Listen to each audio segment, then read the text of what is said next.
All I'm right. going to keep my video on just for a second, just to show my face and introduce myself before I turn it off. For my presentation, my name is Chris Coreil. I'm with NRCS out of Texas. I'm the erosion specialist there, work closely with Dr. Flanagan and many other ARS scientists and programmers. Today I'll be talking to you a little bit about NRCS assessment tools, as well as the conservation practices that our conservation practices recommend on a daily basis. So with that being said, again, thank you, Dr. Engel and Dr. Flanagan for the invitation. And let me go ahead and share my screen, and I'm going to turn off my video.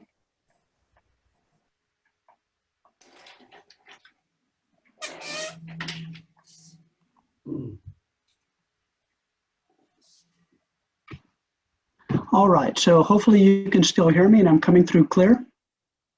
All right, thank you, Dr. Engel. Yep. All right, so today my presentation is really broken into two parts. The first thing I'm going to do is talk to you a little bit about the assessment methods that our conservation planners use on a day-to-day basis for assessing, again, the chance of nutrients, pesticides, sediment losses to both surface and groundwater. The second is going to be an overview of many of the conservation practices and conservation practice systems that we recommend whenever a resource concern is identified into those surface and groundwater sources. Before I do that, I just want to step back and explain to you again how our conservation planners are trained and how we flow through, again, the 9-step, 3-phase planning process and how these tools and conservation practices fit into this process.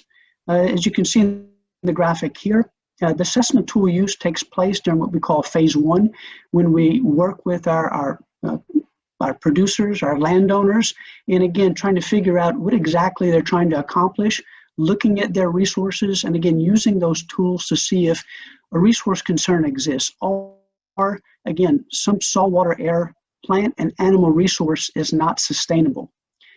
We then flow into phase 2 of that process, where we formulate alternatives, present them to the producer or landowner, they make decisions, and again, that's where, again, conservation practice selection or selection takes place. And then finally, again, they're implemented, and then again, hopefully we have enough time to evaluate those decisions with the producers, and oftentimes, again, if things aren't working quite right, we then flow back into phase 1 or phase 2.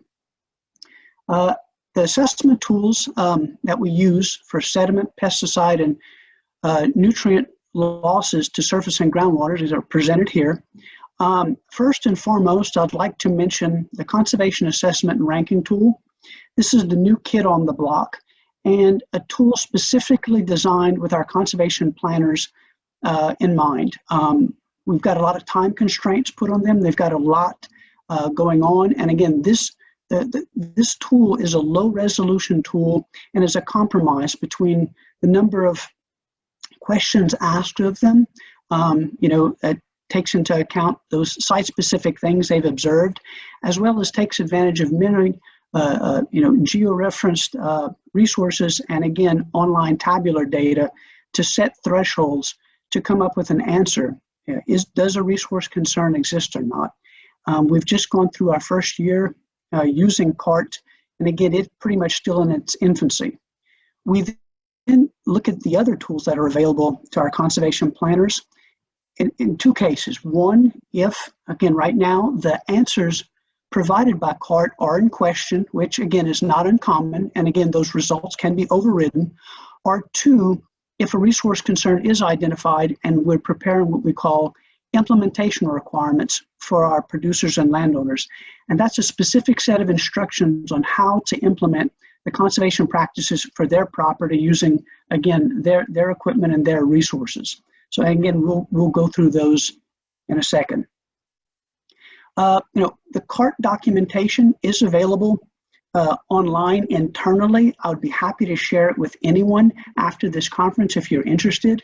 But in a nutshell, the threshold is set, again, using geospatial references, references like Surgo and other online sources to set the threshold. And again, conservation planner inputs, again, by land unit to figure out, again, whether or not, again, what they've observed on site, again, is sustainable or not. And that is done by land unit or land unit group by our conservation planners within the tool. Again, it's internal and it's online, and it's pretty simple to use, but again, low resolution questions. The results are presented in this bar graph format. You can see these horizontal bars. The deeper blue is a combination of, again, soil, again, existing soil conditions combined with existing conservation practices that are being implemented. The lighter blue are, again, those conservation practices that are being planned within the system. Again, those are normalized against a vertical threshold bar for easy presentation. And as you will notice, many of the resource concerns have been aggregated. Again, the most limiting one, for example, just those resources that affect maybe surface water resources, maybe due to nutrients, pesticides, but the most limiting one is what's presented in this bar graph. Tabular view is available to our conservation planners within the tool if they want to take a closer look at what's most limiting, so that, again, they're better guided in their conservation practice selection. If, as I mentioned, if the CART results are in question, or we're preparing implementation requirements, we can go to these higher resolution tools. The first I'd like to talk about is the Stewardship Tool for Environmental Performance, what we call STEP. The STEP tool currently resides within the precursor to CART called RSET, the Resource Tool for Environmental, the Resource Evaluation tool. It's online, internal only. There are plans to present the STEP externally to partners and, again, make the code available for our partners. In fact, right now, the National Nutrient Management and Manure Management team is working with the Field to Market Fuel Print Calculator group to have the STEP process integrated into those tools. STEP asks, again, high resolution questions of our planners.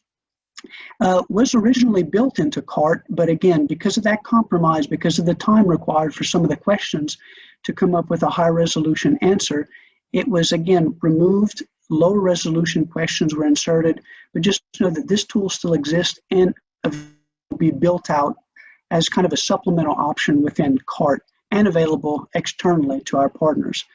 And just like CART, it starts with the delineation of a planning land unit, and our conservation planners flow through a series of little more detailed questions using this tool.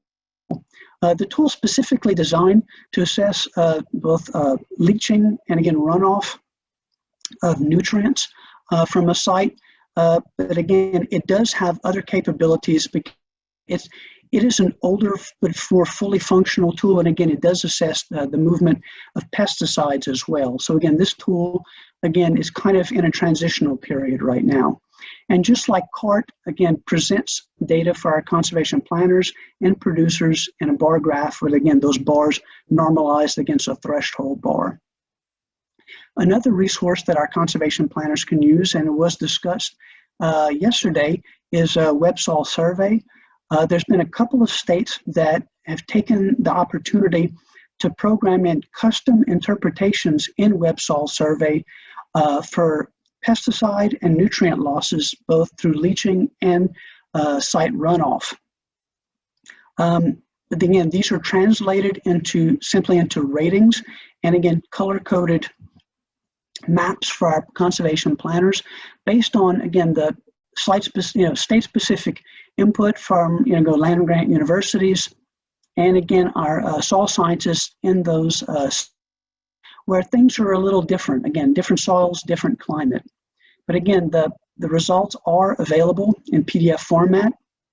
And again, a really nice report can be generated for those states that this has been, again, programmed in as an interpretation.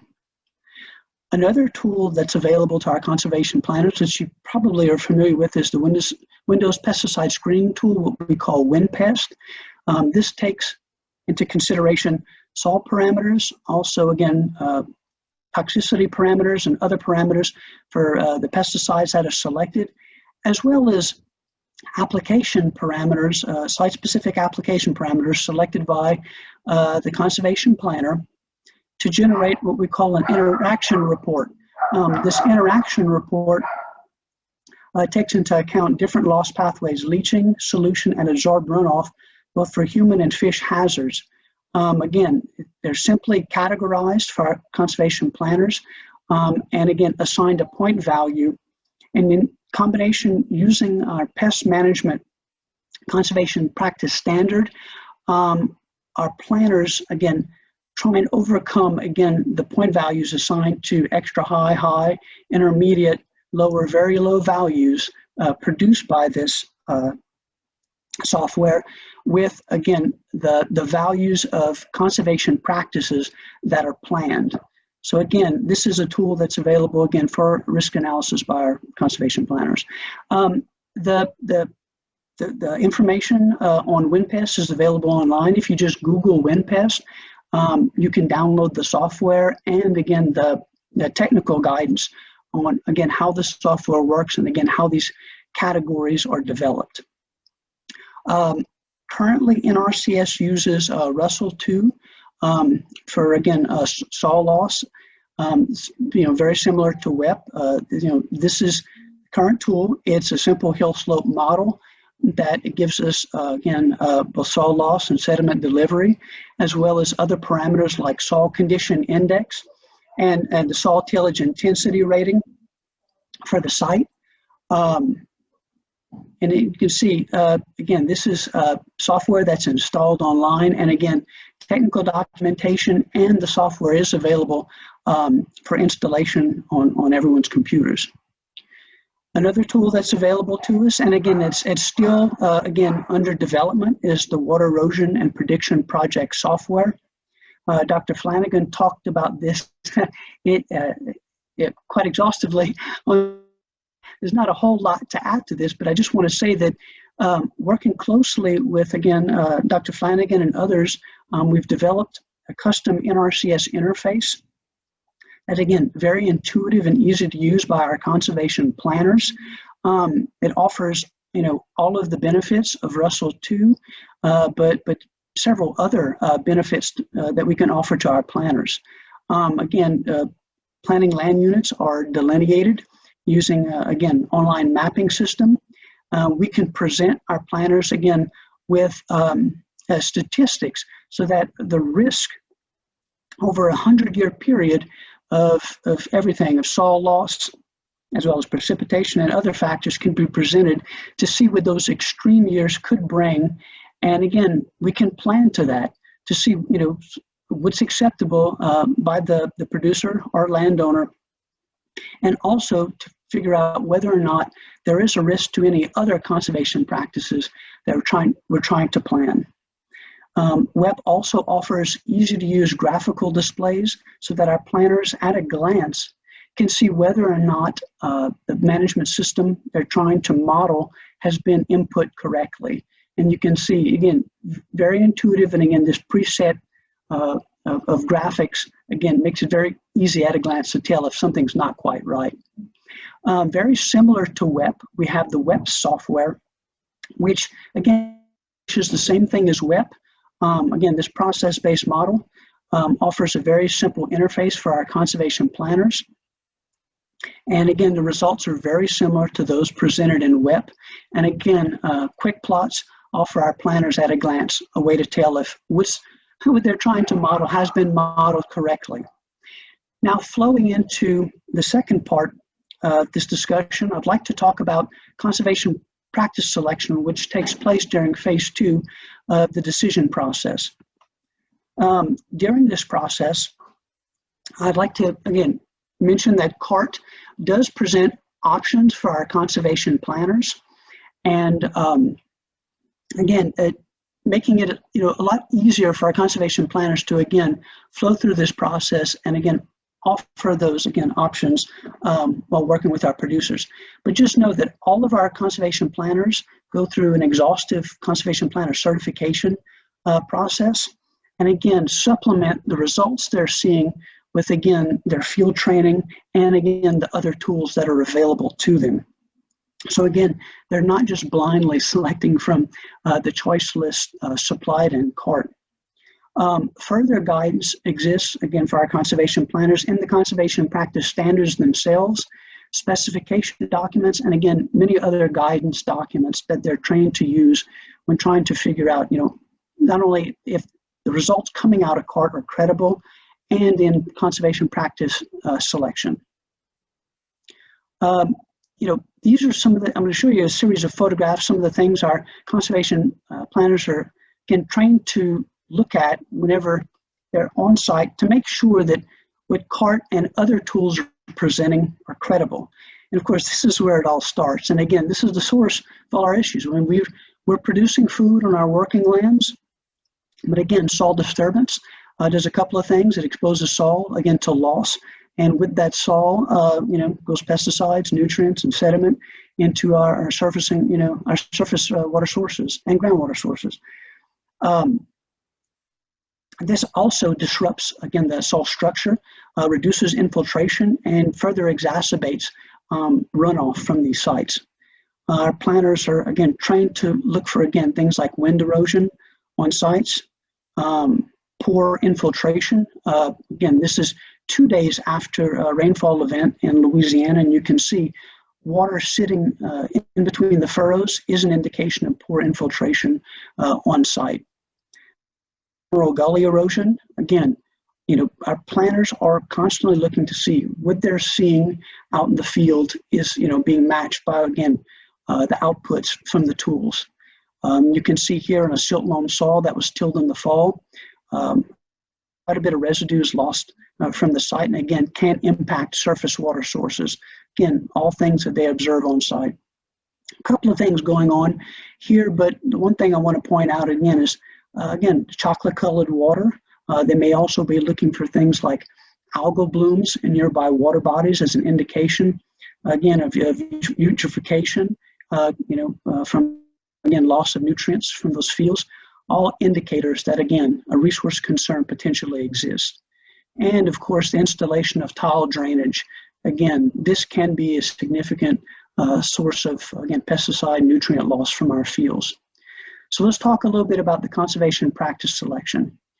The first thing and foremost thing I want to mention is that our planners want to plan both our conservation practices as part of the system, and two, we want to try and, as a first step, keep those pesticides, nutrients, and again, our soil in the field before we start about our buffer practices and also engineered structures. If we can stop it in the field, there may not be a need for some of the other supplemental practices that you may be familiar with. For pesticide movement offsite, that starts with pest management.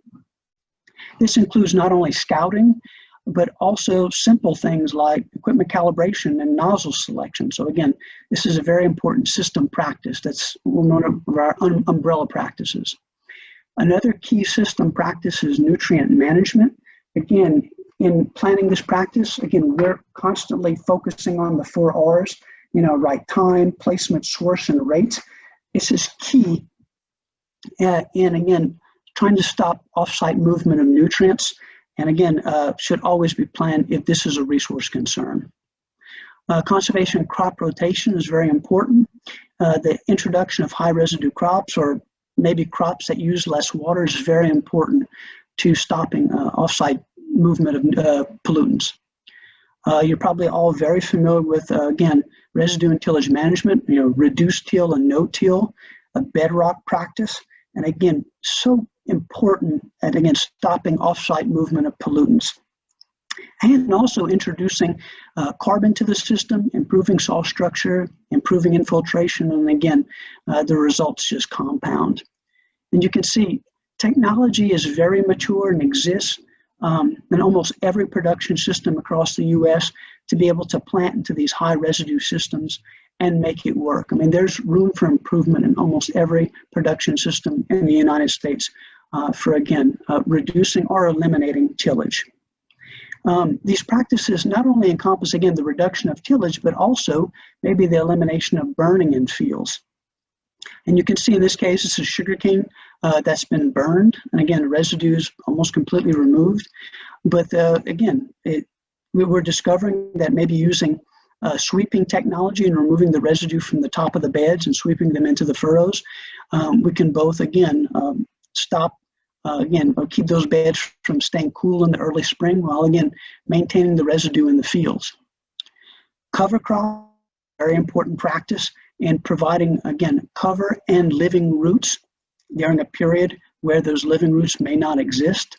And again, critical as part of an overall management system.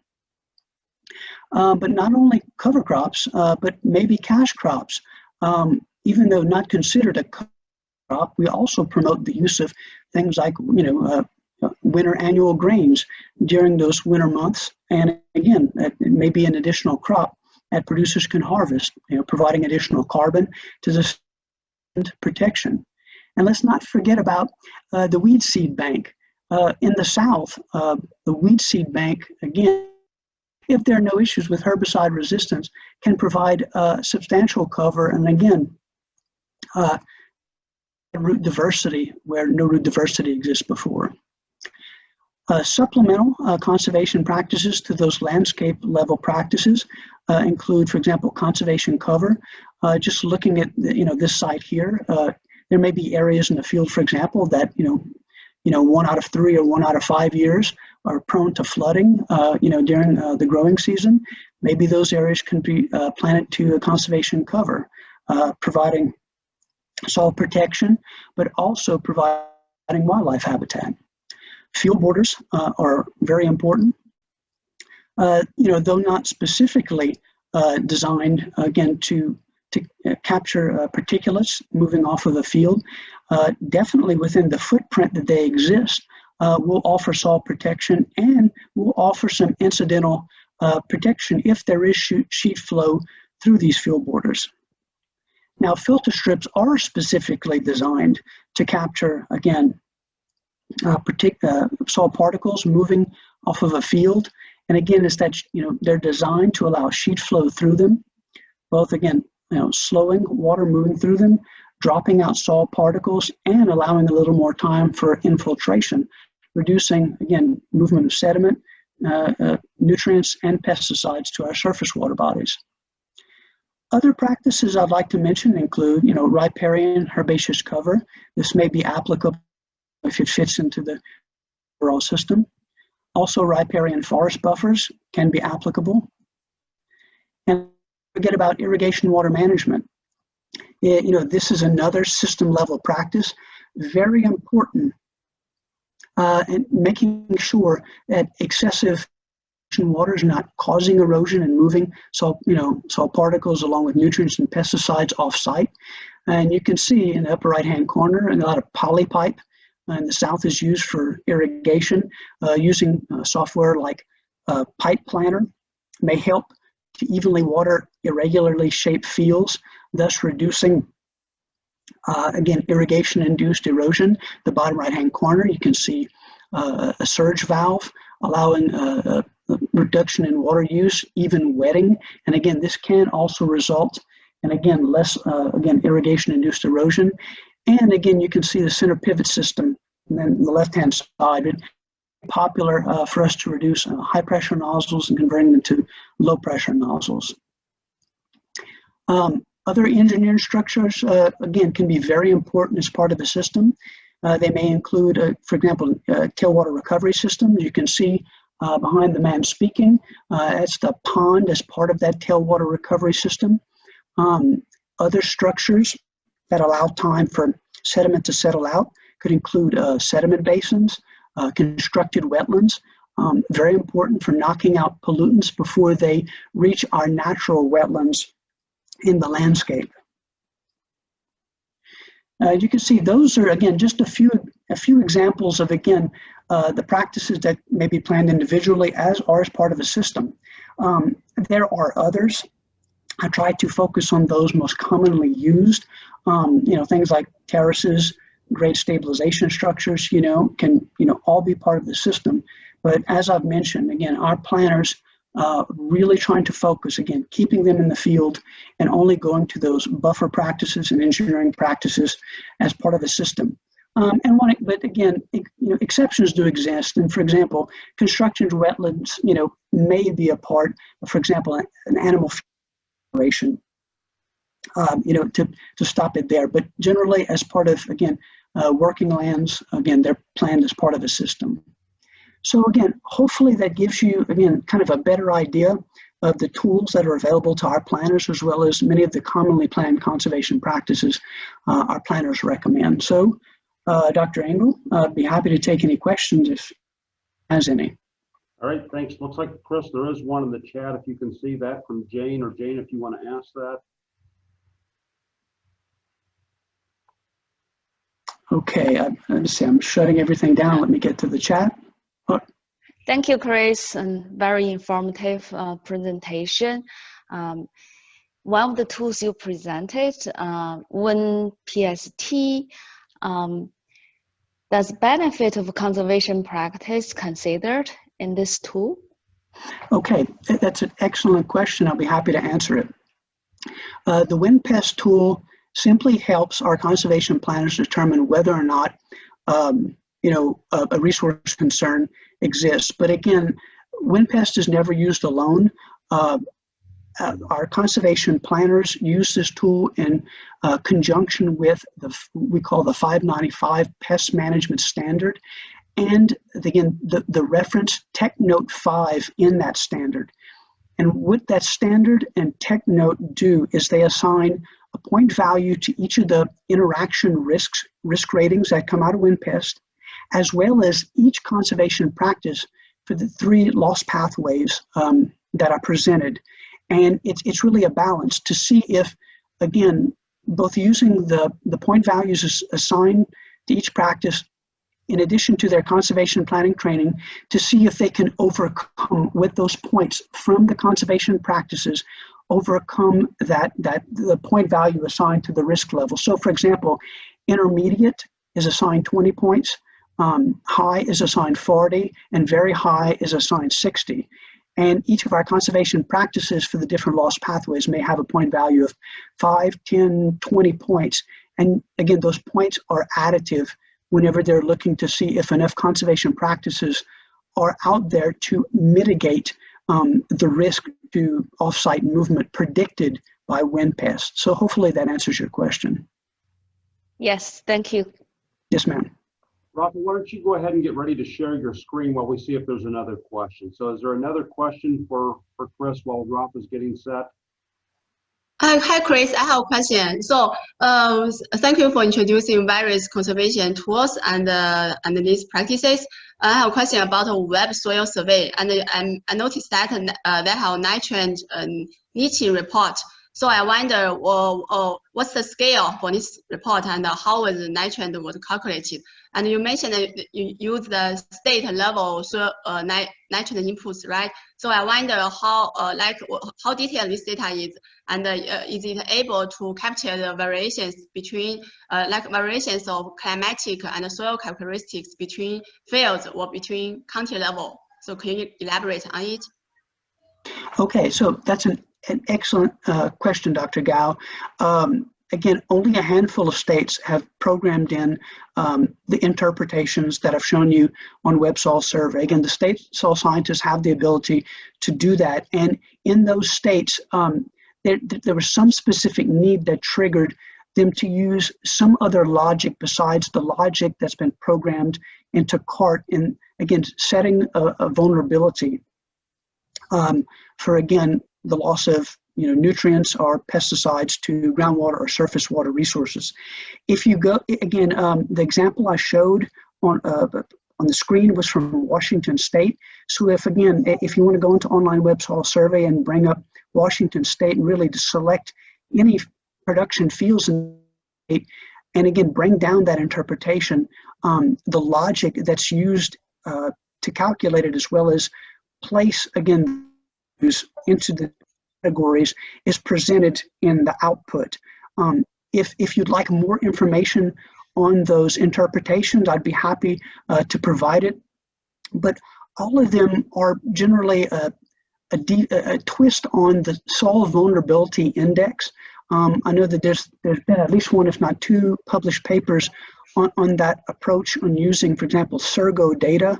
And again, it's also because again, you are delineating a field before you get that report. But again, it's a twist on that. But there was something that maybe the land-grant university or some other partner said that, again, things are a little different here in the state and we need to tweak this. But hopefully that answered your questions, and be happy to talk to you a little bit more about that offline. But thank you. Yeah, thank you very much, Chris. Thanks, Chris.